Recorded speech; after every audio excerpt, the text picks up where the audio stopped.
Okay, let's talk about where Veronica Corningstone is at now in her life. She's a mom, and she's highly successful. Always there's more steps that she'd like to go up. But she's changed quite a bit from the power-hungry, man-beating woman that she was in the first one. She's the only character that's changed. She is so much different. She's a lot softer, and she wants to just settle down. And there's that one moment where they're in the lighthouse, and she just wants to just stay there and not even really be in this industry anymore. When you become a mom, and it all changes. I've taken a year off from work because I just want to be home all the time. I just want to be a stay-at-home mom. So there's that thing. Of course, you want to be with your kid, and you want to be with your family. I have to ask you, of course, being on set with Will Ferrell and when he's in his character as Ron Burgundy, how do you keep a straight face? I don't. I'm the worst, too. I feel so bad. Adam McKay will vouch that I ruined so many takes. I felt really, really bad.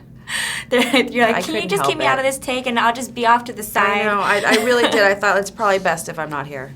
You really don't need me here right now. So how does that work? He's feeding Will lines, right? Mm-hmm. So is there a piece in his ear? No, he just has a microphone and a little PA. Okay, so he feeds us all lines that way. But isn't that interrupting with the scene if you all of a sudden... We all know it's happening. It's going to happen, so it's fine. And did you get to have any moments where you can just freely improvise? Yeah, a lot of stuff had to be cut out, so...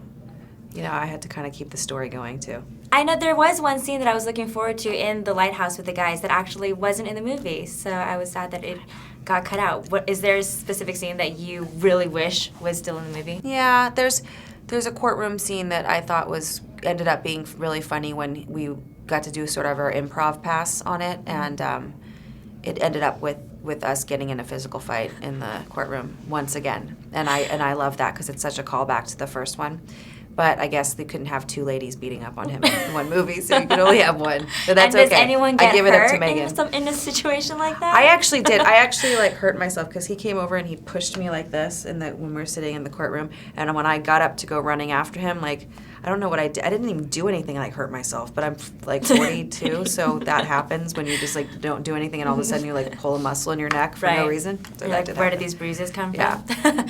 My favorite part, of course, is the showdown when there are all these surprise celebrity guests. Mm-hmm. You've seen the movies now, yes. Right? So you know.